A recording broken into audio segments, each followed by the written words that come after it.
Hello दोस्तों, मेरे YouTube channel पर आपका स्वागत है। तो चलिए कहानी शुरू करते हैं। कहानी अच्छी लगी तो प्लीज़ चैनल को लाइक सब्सक्राइब और शेयर जरूर कीजिएगा। वीर का अपार्टमेंट में वीर की नींद खुशहाली के वॉमिटिंग करने की आवाज़ से खुलती है। वीर जल्दी से जाकर वॉशरूम की तरफ देखता है जहाँ पर खुशहाली पसीने से तरबतर वॉमिट कर रही थी। वीर खुशहाली के पीठ को सहलाते हुए बोला, तुम ठीक हो ना? खुशहाली अपने मुंह को साफ करते हुए वीर की तरफ डिसअपॉइंटेड नज़रों से देखते हुए बोली, क्या मैं तुम्हें ठीक नज़र आ रही हूँ? वीर जल्दी से अपना सिर नहीं में हिलाकर बोला, क्या हम हॉस्पिटल चले? मुझे बहुत भूख लगी है। खुशहाली ने वीर के बात को अनसुना करते हुए कहा, जिसे सुनकर वीर कबर्ड से खुशहाली के लिए कपड़े निकाल उसे देते हुए बोला, तुम शावर ले लो, थोड़ा बेटर फील होगा। मैं तब तक तुम्हारे लिए कुछ नाश्ता बना देता हूँ।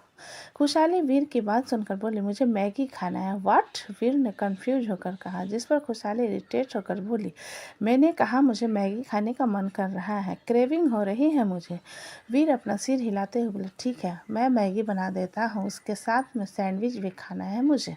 खुशहाली ने फिर से कहा। वीर कमरे से बाहर जाते हुए बोले, ठीक है, मैं बना कर रखता हूँ, क्या तुम ऑमलेट खाओगे? खुशहाली पीछे से बोली, मुझे नहीं खाना, मुझे सैंडविच मैगी खाना है। वीर अपना सिर हिलाते हुए किचन की तरफ चला जाता है। वीर अपना नाश्ता बनाने लगता है, तभी उसके अपार्टमेंट की डोरबेल बजती है। वीर टाइम की तरफ देखता है जिसमें सुबह के 8 बज रहे थे। वीर जाकर दरवाज़ा खोलता है तो सामने राघव खड़ा हुआ था। वीर राघव को देखते हुए बोला, क्या हुआ, तुम इतनी सुबह की सुबह यहाँ? राघव वीर की तरफ देखते हुए बोला, मुझे तुम्हारी हेल्प चाहिए।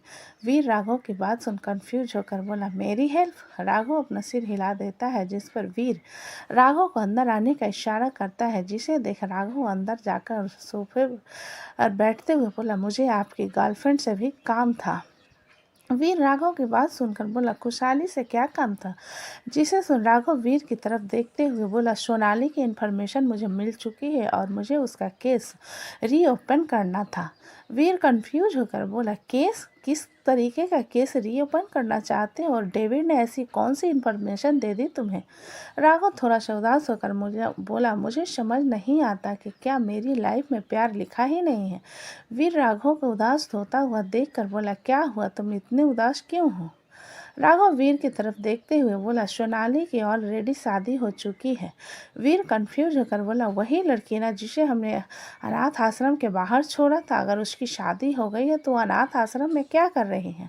उसके पति ने उसे तलाक दे दिया है, राघव ने जवाब दिया। वीर राघव की बात सुनकर बोले, क्या तुम उसे पसंद करते हो? राघव अपना सिर हिलाते हुए बोला, मैंने उसे कितना ढूंढा, अनाथ आश्रम जहाँ हम पहले रहते थे वहाँ पे कांटेक्ट किया, लेकिन उन लोगों ने कहा कि जिसने सोनाली को अडॉप्ट किया था वो उस शहर को छोड़कर कहीं और जा चुके हैं और करंट लोकेशन उन्हें नहीं पता। वीर गहरी सांस लेकर बोला, तो तुम केस किसके ऊपर करना चाहते हो? सोनाली के एक्स हस्बैंड के ऊपर, क्योंकि उसने उसे हराश किया और तलाक दे दिया। राघव ने वीर को जवाब दिया। वीर राघव के कंधे पर हाथ रखते हुए बोला, तुम इन सब चीज़ों को शुरू करके सोनाली के जख्म को हराम मत करो।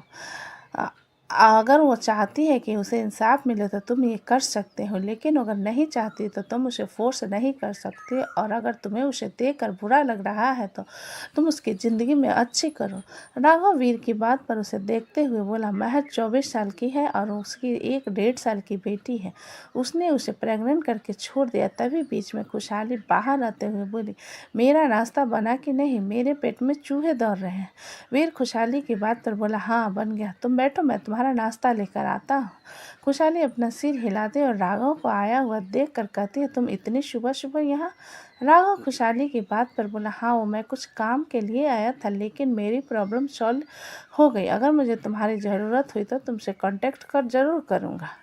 खुशहाली कंफ्यूज होकर बोली, मुझसे क्यों कांटेक्ट करोगे? तुम्हें जाकर अपने बॉस से करना चाहिए।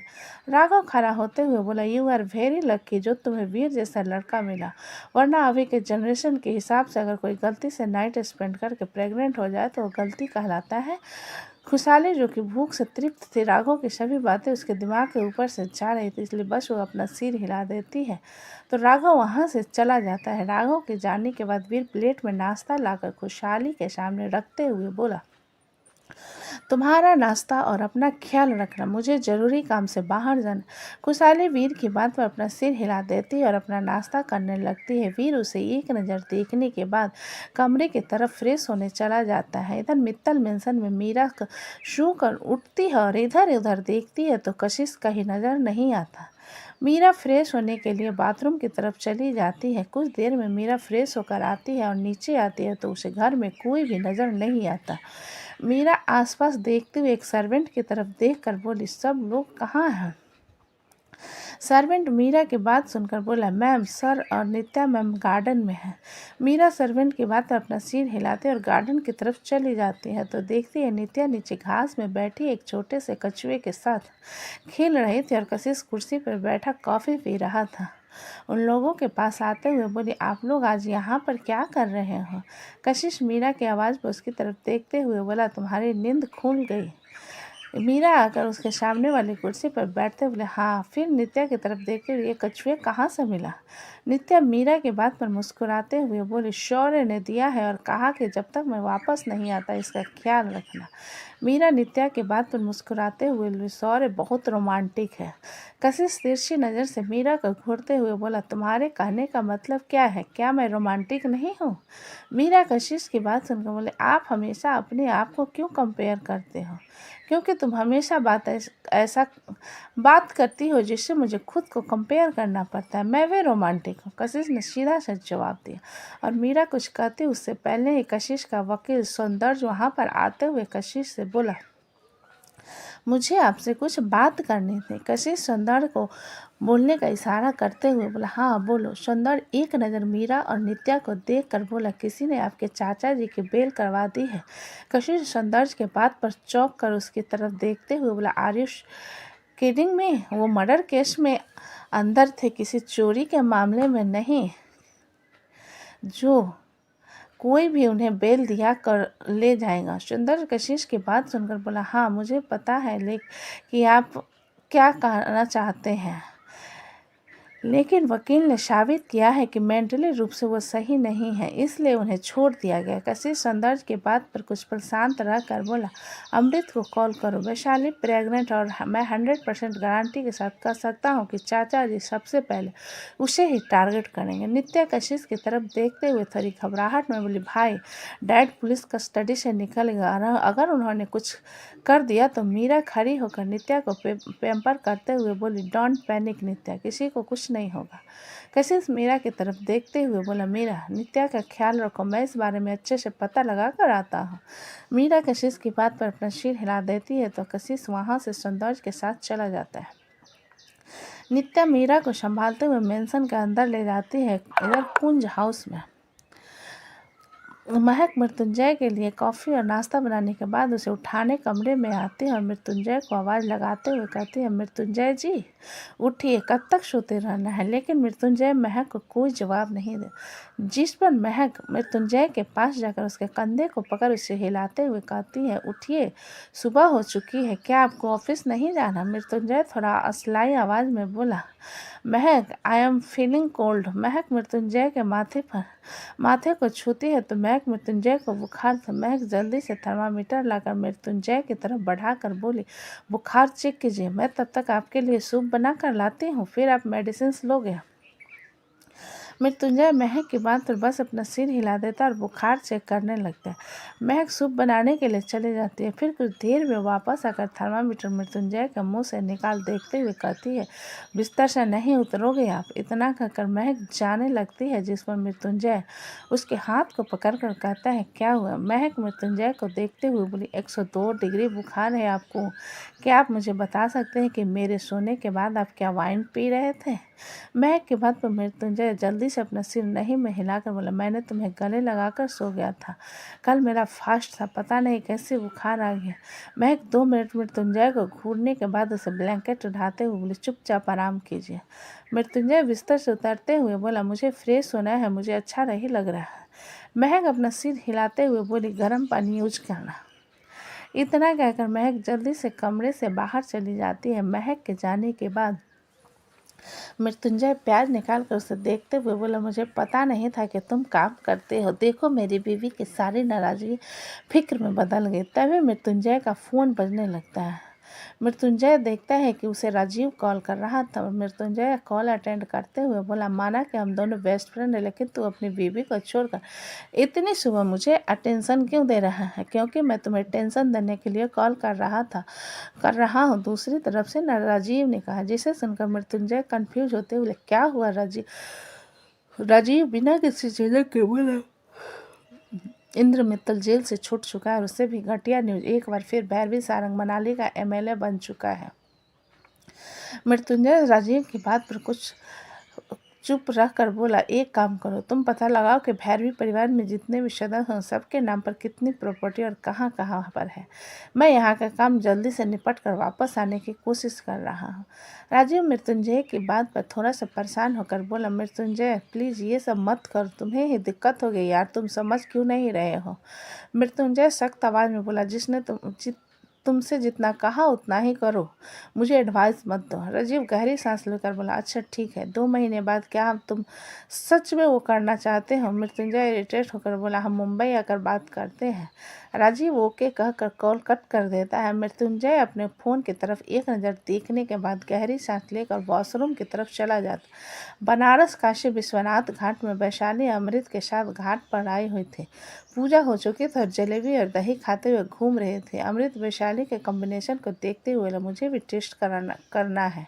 वैशाली अमृत की बात सुनकर उसे घूरते बोले, हमरे मुंह का निवाला छीनना चाहते हो तुम? अमृत अपना सिर नहीं में हिलाकर बोला, मैं बस टेस्ट करना चाहता था। वैशाली 2 मिनट अमृत को घूरने के बाद जलेबी दही में डुबाकर उसकी तरफ बढ़ाते हुए बोली, थोड़ा सा खाना, तुम हमको पूरा नहीं दोगे? अमृत मुस्कुराते हुए थोड़ा सा जलेबी खाकर वैशाली को थम्स अप दिखाते हुए बोला, सच में बहुत अच्छा है। वैशाली फिर से जलेबी खाते बोले, हमारी बहुत सारी चॉइस बहुत अच्छी है, तुमको नहीं पता। एक हमारे सामने खड़ा है। अमृत वैशाली की बात सुन मुस्कुरा देता है तो वैशाली इधर उधर देखते हुए कहती है, देखो ना, दिवाली का सीजन आ गया तो कितना खूबसूरत लग रहा है। वैशाली की बात पर अमृत सब तरफ देखता है जहाँ पर लाइटिंग का काम चल रहा था। अमृत वैशाली को देखते हुए बोला, वैशाली 3 दिन हो चुके हैं हमें यहाँ आए, क्या तुम कहीं और घूमने जाना चाहती हो? वैशाली कुछ पल चुप रहती है, जिसे देखकर अमृत कहता है, तुम लखनऊ जाने के अलावा कहीं का भी डिमांड कर सकती हो। अमृत की बात पर वैशाली उसे बड़ी शिद्दत से घूरते हुए बोले, हमको पूरा कंफर्म हो गया, साला तुम और तुम्हारा वो पागल बिल्ला भाई दोनों मिले हुए हो। अमृत अपना सिर नहीं में हिलाते हुए बोला, तुम्हें गलतफहमी हो रही है। गलतफहमी तो हमको हो गई थी, हमको लगा था कि तुम हमारी वैशाली बनारस आएगी। पीछे से आवाज़ आती है। अमृत और वैशाली सिर घुमाकर देखते हैं जहाँ पर लल्लन अपने पलटन के साथ खड़ा हुआ था। लल्लन को देखकर अमृत वैशाली को अपने पीछे कर देता है और वैशाली के लोग भी वहाँ पर आ जाते हैं। अमृत लल्लन को इग्नोर करते हुए वैशाली के हाथ को पकड़कर बोला, वैशाली चलो हम यहाँ से चलते हैं। लल्लन अमृत के बाद में हंसते हुए बोला, हाँ हाँ हाँ, हमको यकीन नहीं होता कि शाला तुम जैसे आदमी से वैशाली मिश्रा ने शादी कर ली, तुम तो एक नंबर के फट्टू हो बे। अमृत लल्लन की बात पर शांत नज़रों से उसे देखते हुए बोला, कुत्ते का मुंह लगने की फितरत मेरी नहीं है, इसलिए मुझे तुम जैसे लकड़बग्घे का मुंह नहीं लगा। लल्लन अमृत की बात पर अपने दांत पीसते हुए बोला, साला हम तुमको कब से टपकाना चाहते हैं, जब से हमारी ज़िंदगी में आए हो ना, ज़िंदगी झंड करके रखी हो तुमने। अबे तुम्हारी ज़िंदगी तो हम तभी बर्बाद करने वाले थे जब तुमने मॉल में तमाशा किया था, पता नहीं किस चुचुंदर ने तुमको जेल से बाहर निकाल दिया। वैशाली ने लल्लन की बात पर दांत पीस कर कहा। अमृत बात को न बढ़ाने के लिए वैशाली से बोला, वैशाली चलो हम चलते हैं। अमृत की बात पर वैशाली अपना सिर हिलाते वहाँ से जाने लगी, जिस पर लल्लन कहता है, डर गई क्या? अमृत वैशाली के कान पर हाथ रखते हुए बोला, इग्नोर करो चलो। लल्लन फिर से बोला, अरे तुम तो सच में डर गए। वैशाली अमृत को खुद से दूर कर लाखन से अपना गन लेकर लल्लन की तरफ चला देती है तो लल्लन अपनी आंखें कसकर बंद कर लेता है। उसका पूरा शरीर कांप रहा था। सारी बुलेट लल्लन पर उतरने के बाद से वैशाली अपनी गन लखन की तरफ उछाल कर लल्लन के पास जा उसके गाल को थपथपाते हुए बोली, सुसु निकल गई ना? ससुरा हमको डरपोक कहता है, चल निकल यहाँ से। इतना कहकर वैशाली अमृत की तरफ अपने कदम बढ़ा देती। अमृत हैरानी से वैशाली की तरफ देख रहा था। वही लल्लन के कानों में अभी भी झंझनाहट गूंज रही थी, क्योंकि वैशाली ने सारी गोली लल्लन के आसपास चलाई थी। लल्लन सबकी तरफ देखने के बाद गुस्से में वैशाली को पीछे से मारने के लिए आगे बढ़ता है, जिससे पहले अमृत वैशाली को अपनी तरफ खींचकर लल्लन के पैर पर लात मारा, उसके मुंह पर घूंसा जड़ देता है और लल्लन को धक्का देते हुए कहता है, दूर रहो। लल्लन अचानक अमृत के मारने पर नीचे गिर जाता है। वही वैशाली आंखें बड़े बड़े करके अमृत को देखकर उसकी नज़र उतारते हुए बोली, हाय, हमारा पति का धांसू है। एक ही मुक्का में नीचे गिरा दिया। अमृत वैशाली के हाथ को पकड़कर बोला, चलो। वैशाली अमृत की बात पर अपना सिर हिलाते और अपने कदम आगे की तरफ बढ़ा देती है, लेकिन बीच में ही लल्लन खड़ा होकर गुस्से में कहता है, वैशाली मिश्रा, तुम एक कुतिया हो। वैशाली का चेहरा गुस्से से तमतमा जाता। अमृत से दूर होकर लल्लन के पास जाकर उसके मुंह पर मुक्का मारते हुए कहते, शाला हमको कुतिया कहता है, तुमको हम छोड़ेंगे नहीं।